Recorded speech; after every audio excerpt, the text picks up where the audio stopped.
অরূপ এখানে আছেন, যে স্কুলে আপনারা করছেন। নন্দন মান্না যেমন আপনাদের আছে, অরূপ ভূঁইয়া এই স্কুলের প্রধান শিক্ষক।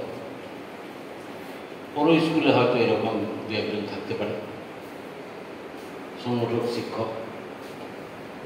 তো এছাড়া আপনারা আরো যারা মঞ্চে আছেন, মঞ্চের নিচে আছেন, আপনাদেরকে আমি কিছু একটা কথা বলার জন্য এখানে ছুটে এসেছি। আমি খুব গুরুত্ব দিচ্ছি আপনাদের এই বৈঠকটাতে। কেন গুরুত্ব দিচ্ছি? দেখুন, বাংলা এমন একটা জায়গা যেখানে বাংলার মুখ্যমন্ত্রী চাচ্ছেন যে আমার রাজ্যের সবাই কম বেশি খেয়ে পড়ে বাঁচুক, কম বেশি এই সোসাইটি, এই সমাজ, এই সভ্যতা, এই সংস্কৃতির সেবা করুক। ডাক্তার যারা কন্ট্রাকচুয়াল ছিলেন তাদের দিকটা উনি দেখেছেন, যারা প্যারা টিচার ছিলেন তাদেরও ধাপে ধাপে উত্তোলন করার চেষ্টা করছেন, যারা স্টেট গভর্নমেন্টে যারা কন্ট্রাকচুয়াল সার্ভিসে আছে তাদেরও ধাপে ধাপে বাড়ানোর চেষ্টা করছেন।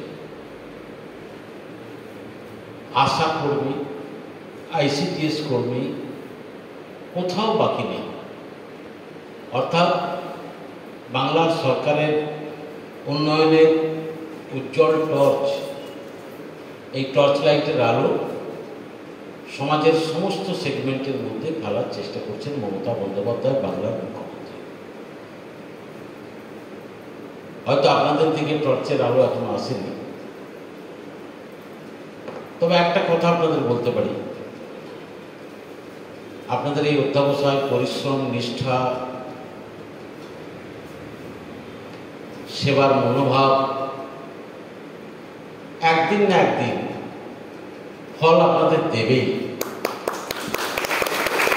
কেন রবীন্দ্রনাথ লিখেছিলেন, জীবনের ধন কিছুই যায় না ফেলা, পৃথিবীতে কোনোটাই ফেলে দেওয়ার মতো নয়, যা কিছু আছে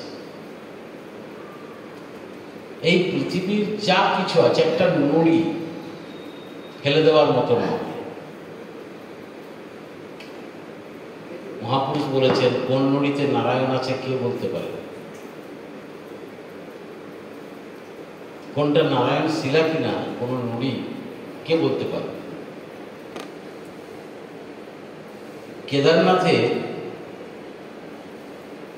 যে শিবের বিগ্রহ, শিবলিঙ্গ, দেখবেন এই শীত পড়ার সঙ্গে সঙ্গে আমার যিনি চালক, যিনি বারে বারে কেদারনাথ গেছেন, আমি কোনোদিন যাইনি, তার মুখে শুনলাম যে ওকে ওখানকার পুরোহিতরা শীত পড়ার সঙ্গে সঙ্গে ওখান থেকে সরিয়ে নিয়ে চলে আসেন। কেন? বরফে উনি চাপা পড়ে যাবেন, আবার ঠিক সময় নিয়ে গিয়ে ওখানে প্রতিষ্ঠা হবে। তার মানে কোনো জিনিসটাই ফেলনা নয়, ফেলে দেওয়ার মতো নয়। তাহলে আপনাদের তো পরিশ্রম, আপনারা তো পরিশ্রম করেছেন, করছেন, আপনারও তো কোয়ালিফিকেশন আছে। উইদাউট কোয়ালিফিকেশন তো কেউ আপনাকে নেয়নি। আপনি ক্লাস 8 পাস করে তো এখানে ঢোকেননি।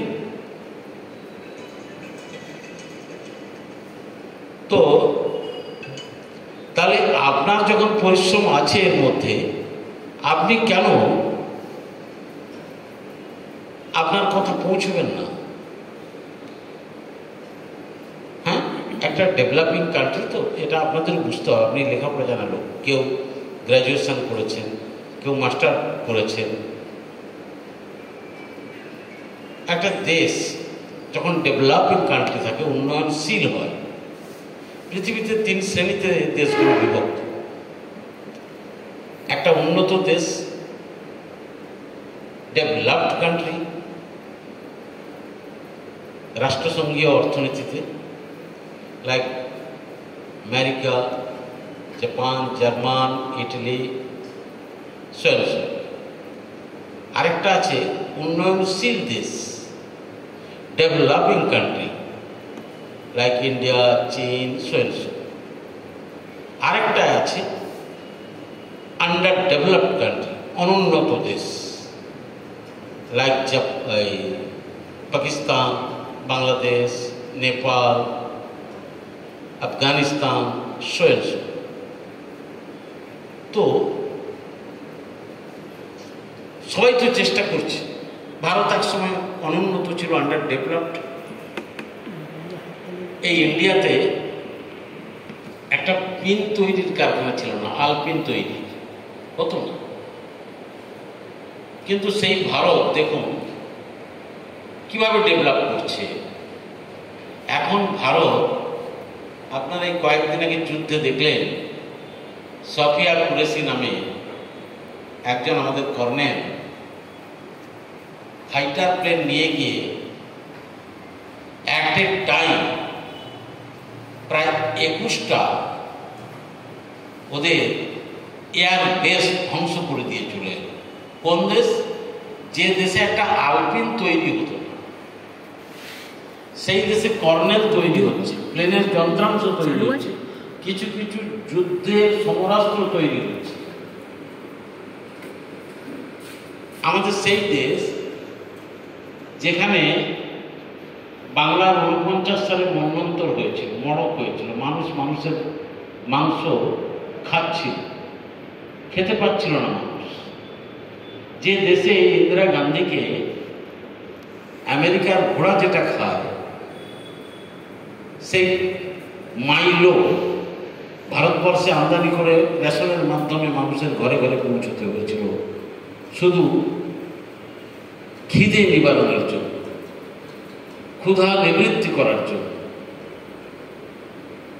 সেই দেশ এখন প্রোডাকশনে ধান, গম, সবজি, সব কিছু প্রোডাকশনে এতটা উন্নত জায়গায় গেছে যে আমাদের ভারতবর্ষে যদি পরপর 5 বছর ন্যাচারাল ক্যালামিটি হয়, প্রাকৃতিক দুর্যোগ, এক মুঠো খাদ্যশস্য যদি উৎপন্ন না হয়, ভারতবাসী না খেতে পেয়ে মরবে না। গত 25 বছর ধরে ভারতবর্ষের ফুড গোডাউনগুলোতে ফুড গ্রেনে বাফার স্টক হয়েছে, নষ্ট হচ্ছে কথা। তার মানে উন্নয়নশীল থেকে, অনুন্নত থেকে উন্নয়নশীল হয়েছে, আরও উন্নত করার স্কোপ আছে। বিভিন্নভাবে চেষ্টা করছে বিভিন্ন রাজ্য সরকার, এমনকি পঞ্চায়েত বন্দোবস্তটাও চেষ্টা করছে যে কিভাবে পুকুরের মাছ চাষ করা যায়, কিভাবে পোলট্রি চাষ করা যায়, কিভাবে কৃষিতে সেচ দেওয়া যায়, কৃষি উন্নত করা যায়। তার মানে চেষ্টা, পরিশ্রম। তাই আপনারা যারা আজ থেকে 10 বছর, 12 বছর, 15 বছর আগে ঢুকেছিলেন, তখন হয়তো কেউ স্কুলে পাখা ছিল, সেই গরমের মধ্যে 2-4টা বয়স্ক মানুষ কাজ করেছে। এখন সেখানে পাখা হয়েছে, বিদ্যুৎ এসেছে, কিছু হলেও টিচার ঢুকেছে। তাহলে কে বলেছে আপনি হতাশার অন্ধকারে বাস করুন, আপনি কিছু পাবেন না? নেবার নেবার পাবেনি, আমার বিশ্বাস। আমার নিজের জীবন চর্চা থেকে, জীবনের প্রতিটি পদক্ষেপ থেকে, কম বয়স থেকে আমি মনে করেছি পৃথিবীতে অধরা বলে কিছু থাকতে পারে না। মানুষ সবই পারে, সমুদ্র জয় করে নিচ্ছে, মহাকাশ জয় করে নিচ্ছে। তাহলে মানুষকে সব কিছু জয় করতে হবে। হয়তো একটু সময় লাগবে, হয়তো আপনার কথাটা ঠিকঠাকভাবে পৌঁছচ্ছে না, পৌঁছানোর চেষ্টা হচ্ছে না, তাই আপনারা সফল হবেন। শুধু একটা কথা বলি, মমতা বন্দ্যোপাধ্যায় হচ্ছে সূর্য, দেখেছেন? সূর্যের আলো সবাইকেই উত্তাপ দেয়, কেউ বাছবিচার করে, ধনী দরিদ্র, হিন্দু মুসলমান, খ্রিস্টান, পার্সি, জৈন, তপশিলি জাতি, উপজাতি, ব্রাহ্মণ, কায়স্থ, সূর্যের আলো কোনো ভেদাভেদ করে না, সবাইকে আলো দেয়। কারণ সূর্য না উত্তপ্ত করলে মানুষ মারা যেত। ঠিক তেমনি মমতা বন্দ্যোপাধ্যায় বাংলার মুখ্যমন্ত্রী ভেদাভেদ করেন, সবাইকে এই তার উন্নয়নের আলো উনি পৌঁছে দিচ্ছে। দেখুন, বিনা পয়সার চাল সবাই পাচ্ছে, আপনিও পাচ্ছেন। যে লোকটা মমতা দিকে কালকে খুব গালাগাল করে ফেসবুক পোস্ট করছে, সেও পাচ্ছে। আপনার মেয়েটা যেমন কন্যাশ্রীর ভাতা পাচ্ছে, কোনটা? যে লোকটা মমতাদের বিরুদ্ধে যে কালকে মিটিং করে উৎসাহ করে গেল, তারও বন্ধুর বোনেরা পাচ্ছে। যারা মমতাদি জিন্দাবাদ বলছে, তারাও যেমন পাচ্ছে শিক্ষার সুযোগ, স্বাস্থ্যের সুযোগ, বিদ্যুতের সুযোগ। যারা করছে না, বিরোধিতা করছে, তারাও সেই সুযোগ পাচ্ছে। অর্থাৎ উনিও সূর্যের মতো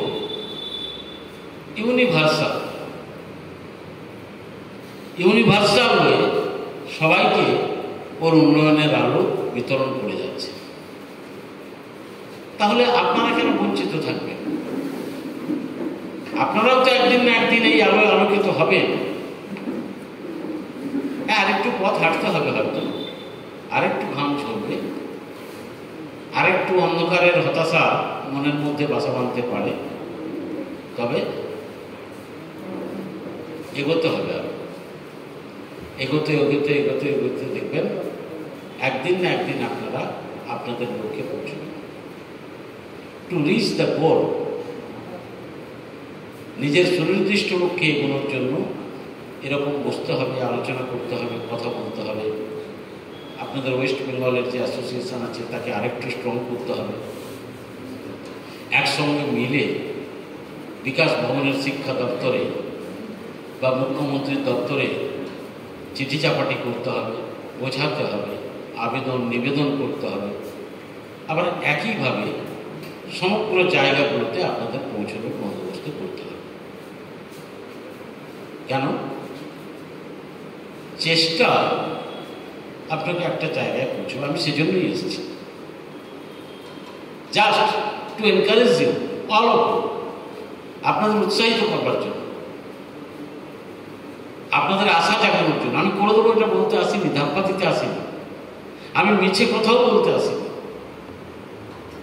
আমি শুধু আপনাদের সংগঠিত করার কাজে আরেকটু উৎসাহিত করবার জন্য, আরেকটু আশার সঞ্চার করার জন্য, আরেকটু সাহস সঞ্চার করার জন্য ছুটে এসেছি। কেন? এই জন্যই, যদি কাঠবেড়ালিও তো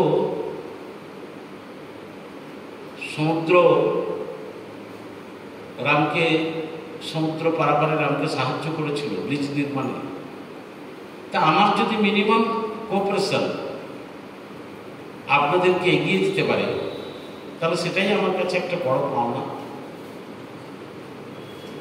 that will be an achievement.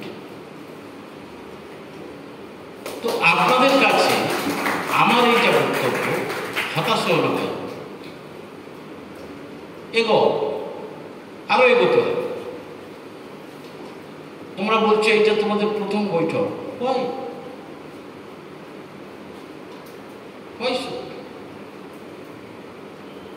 আরো আগে করা উচিত ছিল। তোমরা তো এই বছর প্রথম চাকরি পাওনি, তাহলে কেন এতদিন ঘরের মধ্যে ছিল? বিবেকানন্দ বলেছিলেন, অন্ধকারে দেবালয়ের কোণে কেন আছিস ওই, নয়ন মেলে দেখ দেখি তুই চেয়ে, দেবতা নেই ঘরে। উনি আছেন যেথায় করছে চাষা চাষ, খাটছে 12 মাস। দেবালয়ের কোণে মাথা খুলে লাভ নেই, এগোতে হবে, মাঠে যেতে হবে, রাস্তায় যেতে হবে। আর রাস্তায় নামলে আপনি রাস্তা পাবেন, রাস্তায় না নামলে কেউ কখনো আর বাকি চৌমাথায় যে চারদিকে 4টে রাস্তা গেছে এটা সে ঘরে বসে জানতে পারবে না। এটা রাস্তায় নামলে চতুর্দিকের রাস্তাটার নির্দেশ সে পাবে। এটাই হচ্ছে পৃথিবীর একমাত্র সত্য। তাই হতাশ না হয়ে প্লিজ শক্তিশালী হন, আপনার মধ্যে অনেক ক্ষমতা আছে, অনেক শক্তি আছে, আপনি 4টে ছাত্রছাত্রী করছেন, তৈরি করছেন, এটা তো কম কথা নয়। আপনার ছোট হওয়ার কোনো কথা নেই, আপনি ফোকটে আসছেন না, আপনি কেন হীনমন্যতায় ভুগবেন? আপনার হাত দিয়ে, আপনার লেখাপড়ায় আমাদের দেশে কয়েকশো ছাত্রছাত্রী তৈরি হচ্ছে, যারা আপনার কথা, আপনাকে টিচার বলে ভাবে, সম্মান দেয়। শুনুন, ধরে নিন ওই ছাত্রছাত্রীরা একদিন নবান্নের কোনো অফিসার হয়ে বসল, হতেই তো পারে। তার কাছে আপনার কাহিনীটা, দারিদ্রের কাহিনীটা, ফুল্লরার 12 বর্ষা তার কানে গিয়ে পৌঁছল। সে তো খুব হৃদ্যতার সঙ্গে, সহানুভূতির সঙ্গে এটা দেখবে ব্যাপারটা। অতএব কোনোটাই বিফলে যাবে, আপনাকে আপনার পথ তৈরি করে দিতে হবে। আমি এইটুকু বলছি, পৃথিবীতে লড়াইটাই আসল। আমরা প্রত্যেকেই জায়গায় এসেছি লড়াই করে, বিশ্বাস করুন। একটা সংস্কৃত শ্লোক আছে, উদ্যমেন হি সিদ্ধন্তি কার্যানেন মনোরথৈ ন হি সুপ্তস্য সিংহস্য প্রবিশন্তি মুখে মৃগা। উদ্যম না থাকলে কোনো কাজে সফল হওয়া যায় না। ঘুমন্ত সিংহের মুখে কোনোদিন হরিণ গিয়ে প্রবেশ করে না। তার পেটের খিদে নিবারণের জন্য তাকে লাফ দিয়ে, ছুটে, দৌড়ে হরিণ শিকার করে পেট ভরাতে হবে। তাই আপনাকেও আপনার প্রয়োজনের কাছে পৌঁছতে হবে। প্রয়োজন আপনার কাছে পৌঁছবে, আপনাকে সাফল্যের কাছে পৌঁছানোর জন্য যতটা ছোটার দরকার ছুটতে হবে। সাফল্য আপনার কাছে পৌঁছবে না। শর্টকাট বলে পৃথিবীতে কোনো জিনিস নেই। আমরা যখন লড়াইয়ের ময়দানে ছিলাম, আজ থেকে অনেক 40-45 তারও বেশি আগে বছর,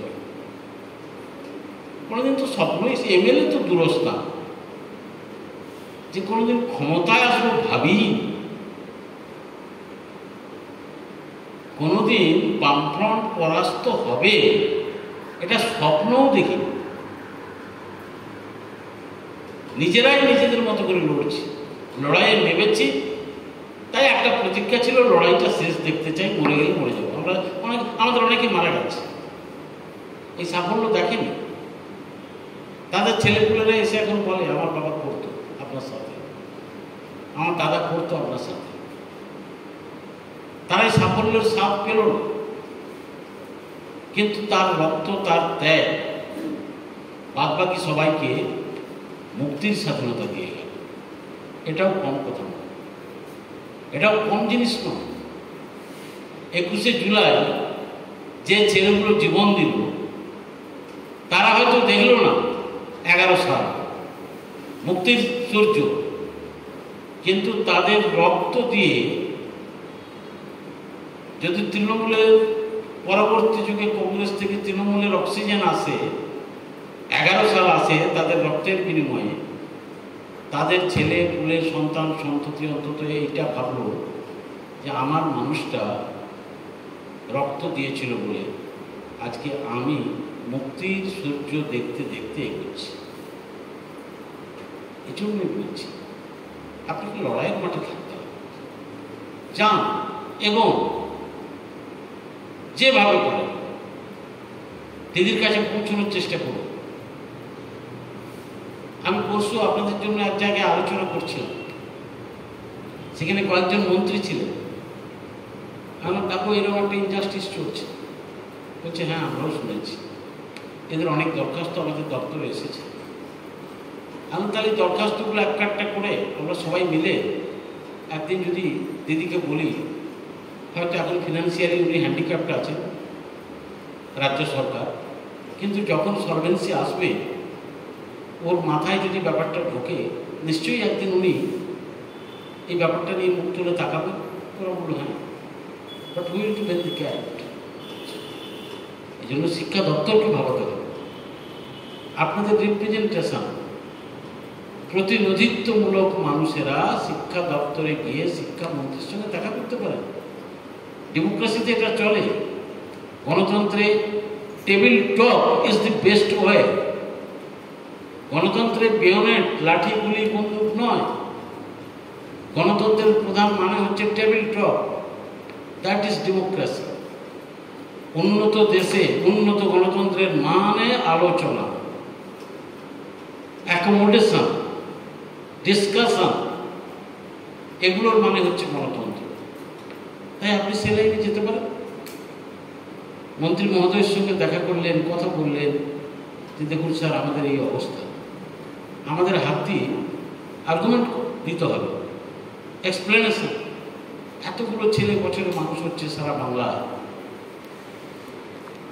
প্রত্যেকটা স্টুডেন্ট সাফল্যের চূড়ায় যাচ্ছে, যারা এসএসসি থেকে আসছে তারা তো আপনাদের স্কেল নিয়ে, স্যালারি নিয়ে চলছে। একই স্কুলে আমরা দুজনে পড়াচ্ছি, উনিও যা পড়াচ্ছেন আমিও তাই পড়াচ্ছি। উনি যদি একটু ভালো টিফিন খান, আমার টিফিন খাওয়ার পয়সা নেই। একই মার্কেটে উনিও যাচ্ছেন আমিও যাচ্ছি, ওরও ছেলে বউ আছে আমারও আছে। আমি বাজার করতে পারছি না, আমি নুন সবজি খেয়ে থাকছি। আমাদের দিকটা একটু দেখতে হবে। আমরা কিন্তু আমাদের অ্যাক্টিভিটিটা, সার্ভিসটা দিতে চাচ্ছি। আমরা আমাদের